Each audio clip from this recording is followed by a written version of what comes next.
देखिए एक ऐसा हीरा जो सिर्फ चमकता नहीं है बल्कि उसकी चमक में पूरा इतिहास छुपा हुआ है।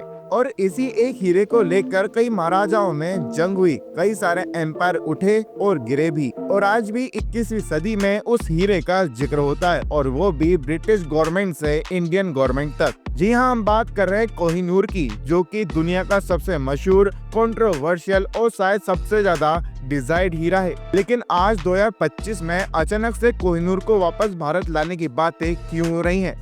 और सबसे बड़ा सवाल, क्या कोहिनूर वापस से भारत लाया जा सकता है? तो आज की इस इन्फॉर्मेटिव एक्सप्लेनर वीडियो में हम जानेंगे कोहिनूर की असली कहानी, उसका ओरिजिन, उसका सफर और उसके पीछे की सियासत, और ये भी जानेंगे कि आखिर उसके भारत वापस आने की उम्मीद कितनी है। लेकिन अब सबसे पहला सवाल यह आता है कि कोहिनूर हीरे के ऊपर एक बार फिर से इतनी बड़ी कन्वर्सेशन फिर से शुरू क्यों हो गई। देखिए, कोहिनूर हीरे के ऊपर ये चर्चा इसलिए शुरू हुई है क्योंकि इंडिया और यूके के बीच में अब कॉलोनियल एरा कल्चर आर्टिफैक्ट को लेकर सीरियस बातचीत शुरू हो चुकी है। क्योंकि 3 मई 2025 को यूके की कल्चर मिनिस्टर लिसा नैंडी ने न्यू दिल्ली विजिट के दौरान ANI को एक इंटरव्यू देते हुए कहा कि दोनों देश आपस में मिलकर कोहिनूर जैसे हेरिटेज आइटम पर कोलैबोरेशन एक्सप्लोर कर रहे हैं। उनके कहने का मतलब ये है कि दोनों देश के लोग अपने इतिहास से जुड़े कल्चर आइटम्स को देख सके और उनका फायदा उठा सके। लेकिन अब दोनों गवर्नमेंट्स के बीच में कोहिनूर के ऊपर एक सीरियस डिस्कशन जारी है, इसलिए फ्यूचर के अंदर दोनों गवर्नमेंट की तरफ से कोहिनूर के ऊपर एक सीरियस एक्शन लिया जा सकता है।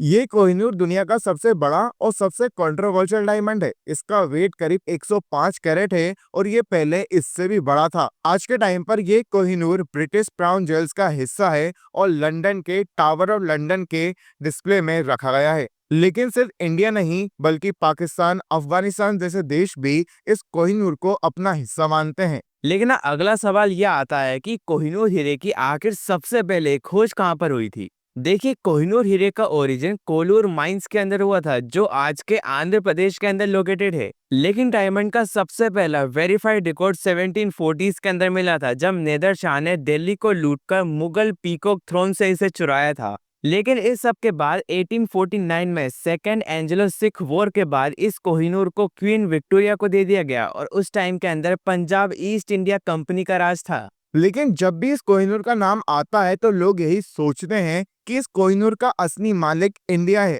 लेकिन ऐसा नहीं है। अफगानिस्तान और पाकिस्तान भी अपने हिस्टोरिकल बेसिस पर ये कहते हैं कि डायमंड तो उनका है। देखिए, पाकिस्तान हमेशा ये कहता आया है कि जो महाराजा रंजीत सिंह के पास कोहिनूर था वो तब लाहौर में थे और लाहौर पंजाब में आता था, और आज ये लाहौर पाकिस्तान में है। और इसके साथ ही अफगानिस्तान भी ये कहता है कि हमारे रूलर्स के पास भी ये कोहिनूर था, इसलिए ये कोहिनूर हमारा है। और ईरान का कहना है कि नादर शाह, जो कि ईरान के थे, उन्होंने ही सबसे पहले डायमंड का नाम कोहिनूर रखा था, इसलिए वो भी क्लेम कर रहे हैं कि डायमंड उनका भी है। और इन मल्टीपल क्लेम्स ने ही इस सिचुएशन को और भी ज्यादा कॉम्प्लेक्स बना दिया है।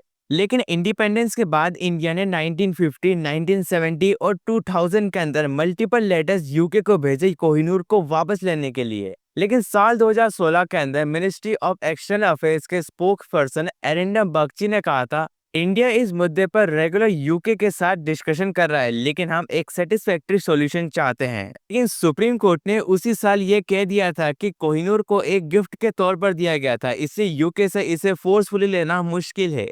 देखिए, इस वीडियो में हमने आपको पहले भी बताया था कि ये कोहिनूर फिलहाल ब्रिटिश क्राउन ज्वेल्स का हिस्सा है, जो कि परमानेंट प्रॉपर्टी है मोनार्की की। लेकिन लिसा नैंडी जैसे मिनिस्टर्स के स्टेट्समैन को देखने के बाद तो ऐसा लग रहा है कि इंडिया को वापस यूके से उसका कोहिनूर मिल सकता है। आपको क्या लगता है, क्या इंडिया को उसका कोहिनूर वापस मिलेगा? नीचे कमेंट्स में बताइएगा, और ऐसे वैल्यूएबल कंटेंट के लिए just do follow and subscribe.